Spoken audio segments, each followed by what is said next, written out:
ঘূর্ণিঝড়ের প্রভাব কাটলেও এখনও বাংলার আকাশ মেঘাচ্ছন্ন। দেখুন, আজকে সকাল থেকেই দক্ষিণবঙ্গের বিভিন্ন জেলায় আকাশ কার্যত মেঘাচ্ছন্ন রয়েছে এবং বিভিন্ন জেলায় বৃষ্টিপাতেরও সম্ভাবনা রয়েছে।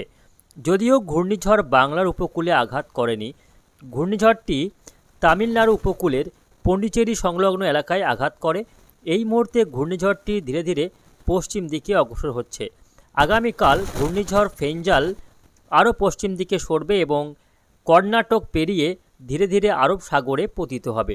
ঘূর্ণিঝড়ের প্রভাব বাংলাতে সেভাবে না পড়লেও গত ৩-৪ দিন ধরেই আকাশ কার্যত মেঘাচ্ছন্ন রয়েছে এবং বিভিন্ন জেলায় বিক্ষিপ্ত বৃষ্টি, কোথাও হালকা বৃষ্টি লক্ষ্য করা গিয়েছে।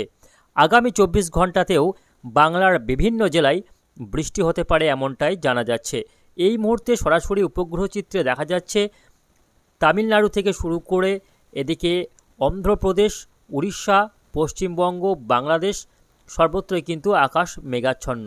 তবে উত্তরবঙ্গের জেলাগুলির আকাশ কার্যত পরিষ্কারই রয়েছে। শুধুমাত্র দক্ষিণবঙ্গের জেলাতেই আকাশ মেঘাচ্ছন্ন এবং বৃষ্টির সম্ভাবনা রয়েছে।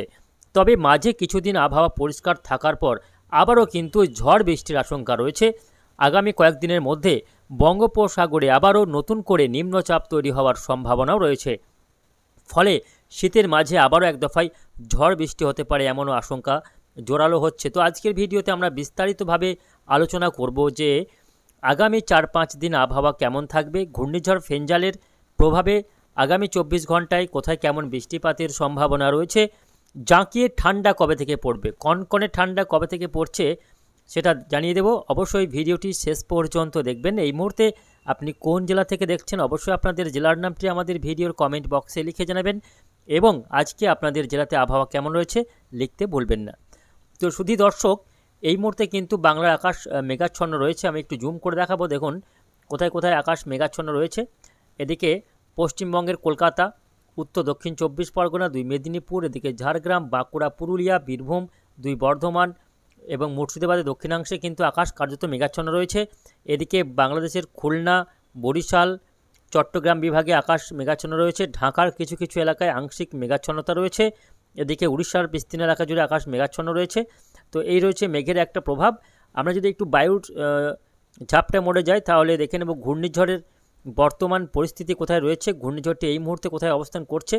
তো দেখুন, ঘূর্ণিঝড়টি এই মুহূর্তে কিন্তু দক্ষিণ ভারতের একেবারে ব্যাঙ্গালোরে অবস্থান করছে, অর্থাৎ কর্ণাটকের ব্যাঙ্গালোরে ঘূর্ণিঝড়টি শক্তি হারিয়ে নিম্নচাপ রূপে অবস্থান করছে। ফলে এই মুহূর্তে ব্যাঙ্গালোর সংলগ্ন আশপাশের এলাকাতে প্রচণ্ড হারে বৃষ্টি হচ্ছে। এখানে দেখুন বৃষ্টি হচ্ছে, এদিকে সমগ্র ব্যাঙ্গালোর অর্থাৎ সমগ্র কর্ণাটক, তার সঙ্গে কেরালা, এদিকে তামিলনাড়ুর বিস্তীর্ণ এলাকায় বৃষ্টি হচ্ছে, কিছুটা বৃষ্টি হচ্ছে অন্ধ্রপ্রদেশ উপকূলবর্তী এলাকা এবং আজকে উড়িষ্যাতে বৃষ্টি হচ্ছে।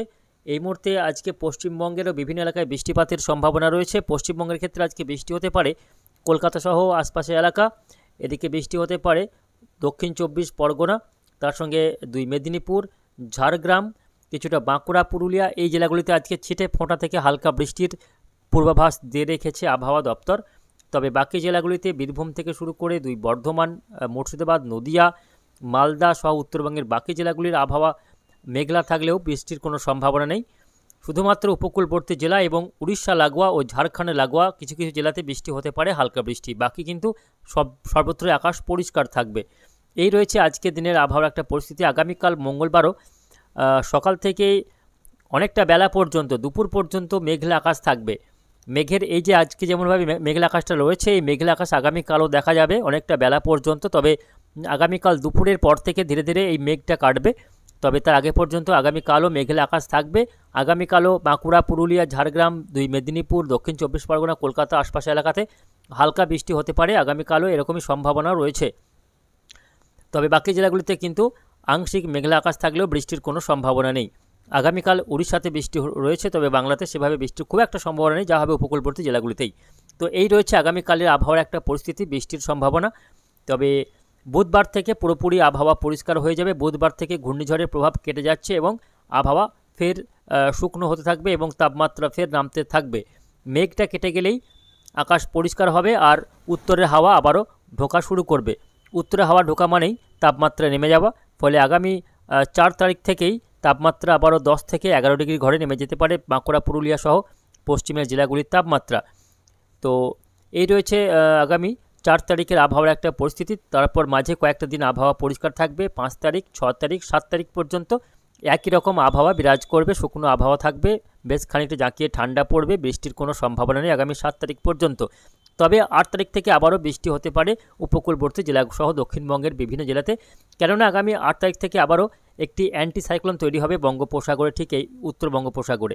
এই অ্যান্টিসাইক্লোনের প্রভাবে কি হবে না, আগামী 8 তারিখ থেকে বঙ্গোপসাগর থেকে আবারও আর্দ্রতাপূর্ণ বাতাস ঢুকতে শুরু করবে ঠিক এইভাবে। আর বাতাসে আর্দ্রতার মাত্রা বেড়ে যাওয়া মানেই হচ্ছে বজ্রগর্ভ মেঘ তৈরি হওয়ার সম্ভাবনা বেড়ে যাওয়া। ফলে সম্ভাবনা রয়েছে আগামী 8 তারিখ থেকে কি হবে না, একদিকে উত্তর থেকে ঠান্ডা হাওয়া নামবে, শুকনো হাওয়া, আর বঙ্গোপসাগর থেকে ভারী আর্দ্রতাপূর্ণ বাতাস ঢুকবে, ফলে এই এলাকাগুলিতে বজ্রগর্ভ মেঘ তৈরি হতে পারে। ফলে আগামী 8 তারিখের পর থেকে 9 তারিখ, 10 তারিখ থেকে দেখুন আবারও বৃষ্টি দেখা যাচ্ছে উপকূলবর্তী জেলাগুলিতে। কলকাতা সহ হাওড়া, হুগলি, উত্তর দক্ষিণ 24 পরগনা, 2 মেদিনীপুর, এদিকে ঝাড়গ্রাম, বাঁকুড়া, পুরুলিয়া, বীরভূম সহ আশপাশের এলাকাতে আগামী মোটামুটি 9 তারিখ, 10 তারিখ এই দিনগুলিতে বৃষ্টিপাতের সম্ভাবনা থাকছে। নতুন করে আবারও বৃষ্টি হতে পারে। এদিকে খুলনা, বরিশাল, চট্টগ্রামেও আগামী 8 তারিখ, 9 তারিখ, 10 তারিখ করে বৃষ্টির একটা সম্ভাবনা দেখা যাচ্ছে। দেখুন বঙ্গোপসাগরেই অ্যান্টিসাইক্লোন তৈরি হলেই দক্ষিণবঙ্গে জেলাগুলিতে আবারও বৃষ্টির একটা সম্ভাবনা তৈরি হচ্ছে। তো মাঝে মধ্যে কিন্তু বৃষ্টির সম্ভাবনা থাকছে, এবং শুধু বৃষ্টি নয়, আবার দুর্যোগ বাড়তে পারে এমনই সম্ভাবনা রয়েছে। কেননা আগামী মোটামুটি 9 তারিখ বা 10 তারিখের মধ্যে দক্ষিণ বঙ্গোপসাগরে ফের একটি নিম্নচাপ তৈরি হতে পারে। দেখুন আগামী 10 তারিখ দেখা যাচ্ছে আবারও দক্ষিণ বঙ্গোপসাগরে একটি সিস্টেম তৈরি হতে পারে, নিম্নচাপ তৈরি হতে পারে, এবং তা থেকে ঘূর্ণিঝড়েরও আশঙ্কা থেকে যাচ্ছে। কেননা ডিসেম্বর মাস মানেই হচ্ছে ঘূর্ণিঝড় প্রবণ মাস। ডিসেম্বর মাসে কোনো নিম্নচাপ তৈরি হলে বঙ্গোপসাগরে তা থেকে ঘূর্ণিঝড় তৈরি হওয়ার আশঙ্কা কিন্তু প্রবল থেকে যায়। ফলে আশঙ্কা থাকছে যে আবারও এটা শক্তি বৃদ্ধি করতে পারে, যদিও এই বিষয়ে এখনও তেমন কোনো আপডেট নেই। ফলে সেদিকে আমাদের নজর রাখতে হবে। পরবর্তীতে সিস্টেমটি কোথায় কেমন তার শক্তি বৃদ্ধি করছে তা নিয়ে আমরা পরবর্তী আপডেট নিয়ে আসব। তবে তার আগে কিন্তু আগামী কয়েকটা দিন এরকমই আবহাওয়া থাকবে, শুকনো আবহাওয়া এবং মাঝে মধ্যে বৃষ্টিপাতের সম্ভাবনা, এরকমই আবহাওয়া থাকবে। তবে দুর্যোগের কোনো আশঙ্কা নেই, কার্যত বৃষ্টি হলেও সেটা হালকা বৃষ্টিপাতেরই সম্ভাবনা থাকছে। এদিকে উত্তরবঙ্গের কথা বলতে গেলে উত্তরবঙ্গের জেলাগুলিতে আগামী কয়েকটা দিন আবহাওয়া পরিষ্কার থাকবে এবং শুকনো আবহাওয়া থাকবে, বৃষ্টির খুব একটা সম্ভাবনা নেই। যদিও পশ্চিমী ঝঞ্ঝা আসবে মাঝে মধ্যে, এবং তার ফলে সিকিম এবং গ্যাংটক ও দার্জিলিং, কালিম্পংয়েই হালকা বৃষ্টি এবং তুষারপাতের সম্ভাবনা রয়েছে। বাকি আলিপুরদুয়ার, কোচবিহার, জলপাইগুড়ি, মালদা, দিনাজপুরে আবহাওয়া কার্যত পরিষ্কার থাকবে, শুকনো আবহাওয়া থাকবে, তাপমাত্রা এবার কিন্তু নামবে।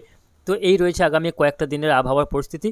তো আসুন আমরা শেষ করার আগে দেখে নেব আজকে জেলাগুলির সর্বোচ্চ ও সর্বনিম্ন তাপমাত্রার পরিসংখ্যান এক নজরে। আসুন দেখে নেব আজকে ডিসেম্বরের 2 তারিখ আজকে কোথায় কেমন তাপমাত্রা রেকর্ড হয়েছে। তো আজকে আসানসোলে সর্বোচ্চ তাপমাত্রা রেকর্ড হয়েছে 27.8 ডিগ্রি এবং সর্বনিম্ন 16.2 ডিগ্রি সেলসিয়াস। এদিকে বহরমপুরে 28.6 সর্বোচ্চ তাপমাত্রা রয়েছে এবং বহরমপুরে সর্বনিম্ন তাপমাত্রা রেকর্ড হয়েছে 18 ডিগ্রি সেলসিয়াস।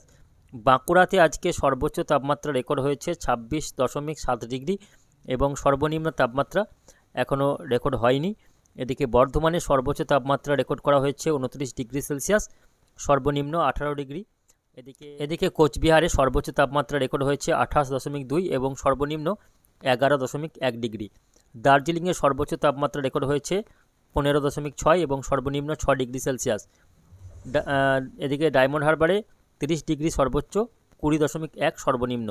দীঘায় সর্বোচ্চ 28.6 এবং সর্বনিম্ন 19.7।